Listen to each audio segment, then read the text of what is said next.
Welcome to NEZSEZ here at Strung Guitars on March 16th. My God, it's going so fast. The months are going so fast. March 16th, it's about 10:30 a.m.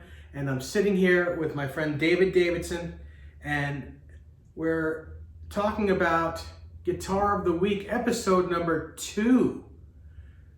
My God, the weeks are flying, and we have a beautiful guitar here today. It is a Fender Telecaster, and from here I'm going to let Dave talk about this guitar.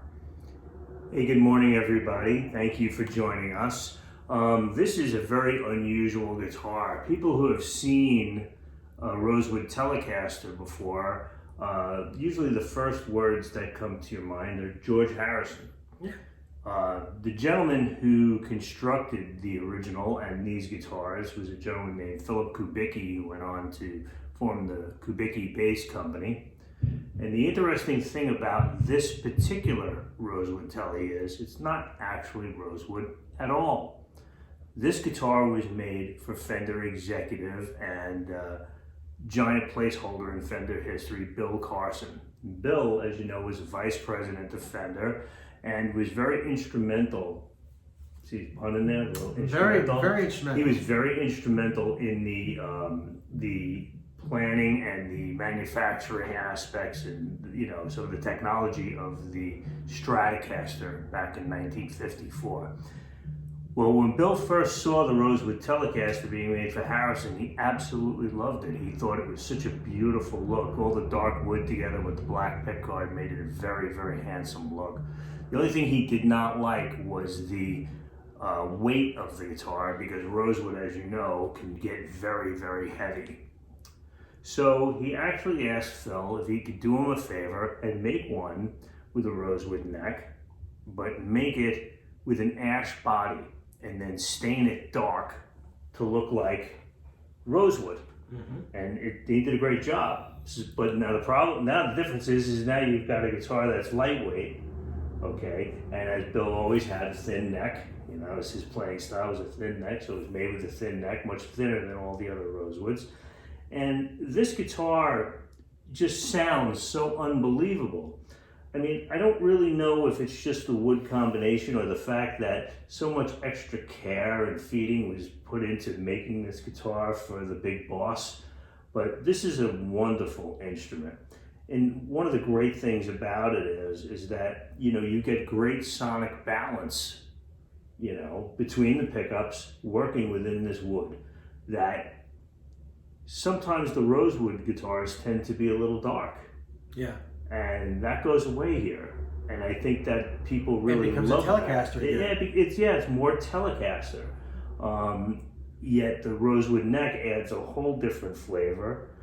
What's great about this, and I'd love to share this, is I've got this picture here with Bill with the guitar. He's a little bit older. And that's a great picture. I don't know if you guys can see that. I hope you can. But it's a really cool pic. I guess we could bring it a little closer. Yeah, maybe you can see that. And I have this great letter from Fender, signed by Bill, that comes with it and explains the story, which I've just told you about it. And, you know, one of the things that's great about it is that, you know, it's a really nice uniform grain. You know, by this point, you can actually see the dowels.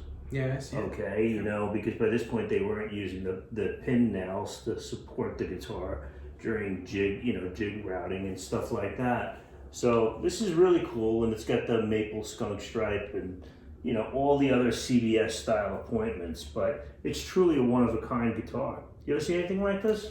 No. You want to hang on to it? I've never even seen... Hang on to it?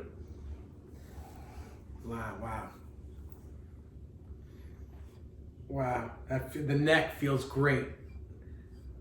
This is right in my ballpark. Yeah. And I've never seen a real Rosewood Tele. I've seen custom shops in the Japanese version. I've never seen real Rosewood ones, let alone a one-of-a-kind like this. This guitar it's beautiful. And it doesn't have a scratch on it. Yeah, I mean, the actual quality control tags are still on the case from Fender. So obviously this guitar was built with a purpose. It was like this guitar was made this morning and handed to us. It's got a couple of scratches on the pickguard, and what's cool about this pickguard is it's plastic, but they painted over the plastic. This paint is paint and clear paint over this plastic, and that's what they did in the 50s. That's all black guards, all those wear marks that you see. That's all the paint that has been worn off, and then you see the black plastic. That is correct. The interesting thing about these pick guards at this time, this is during a time where they were making the thin line Telecaster as well, and they were using perlite on the pick guard. So as a cost saving measure, Fender would make a 3-layer pick guard, and if you take this pick guard off and you turn it upside down, it's perlite. Oh, so they could instantly use the same material. Instead of using a white laminate, they used a perlite laminate. They could flip the pick guard over. If this had been cut into shape for a thin line Telecaster, you'd have the perlite. So they were saving money. So it's very, very normal for guitars made around this 1968, 69, 70 time period to have a pick guard that's perlite on one side and maybe white on the other, or perlite with black. So that's how they made these. People don't realize a lot of reasons why pick guards shrink and pick guards are always looking to lift up is that all these materials started on a roll.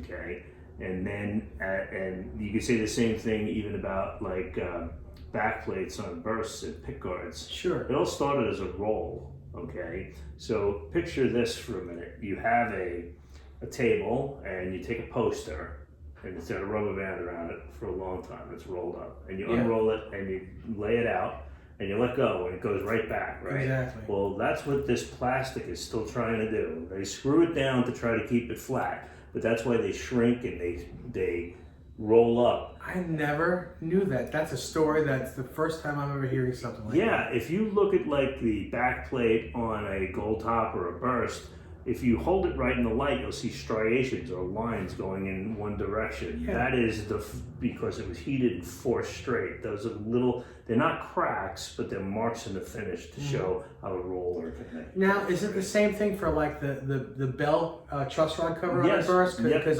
nowadays they're all bent. They shrink up and they're trying to get back into that rolled position. Right. And that's gone on and been that way, for nearly 70 years. 60, 70 years, they're trying to roll themselves back up. It's not done the same way today, is it? I'm not sure. That's a great question. I don't think so. I think that it's just probably a giant sheet, doesn't come in a roll, and it's pressed out. I think it's punched out. Yeah, I think it's done differently now. Although I can't swear to that. But you can never either confirm or deny. Right, yes, exactly. But one of these guitars, these are just, the ashtray looks brand new. Yeah, the ashtray is new. It's got a couple of hairlines on it from, just case rubbed up against the inside of the case, I suppose, and I guess that's going to happen. But, it's just one of the really great guitars that you can see down here at Well Strung Guitars, because we're always trying to get something that's a little bit different. We're always trying to get something that's a little bit cool. I had this guitar loaned to the Songbirds Museum when we had the museum out there, and we kept it in the vault, and it attracted so much attention. And I got to tell this story hundreds of times, which I love. Well, that's part of the what you're paying for is that story. The stories, and they're endless in this room. The stories are endless.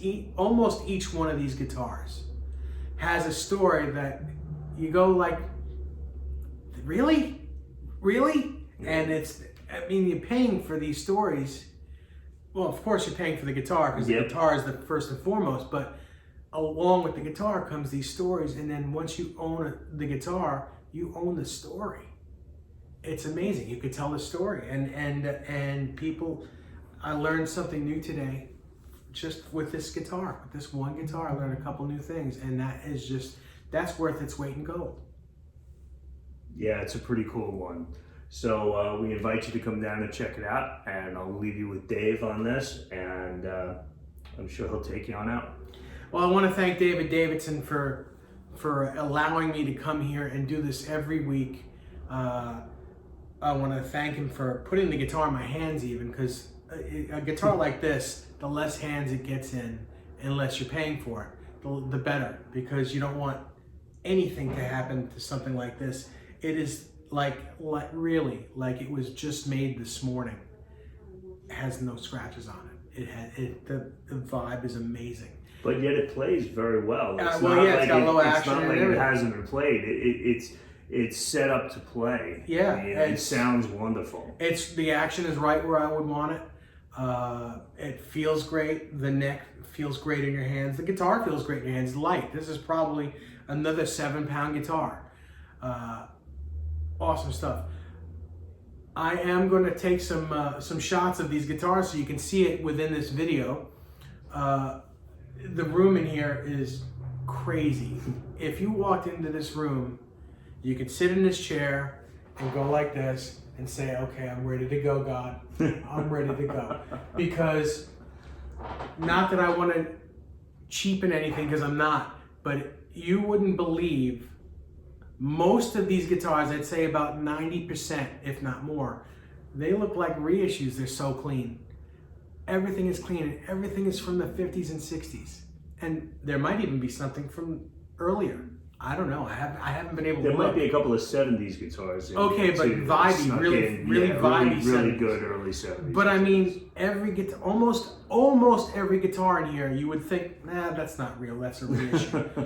And they are so clean. They are so beautiful.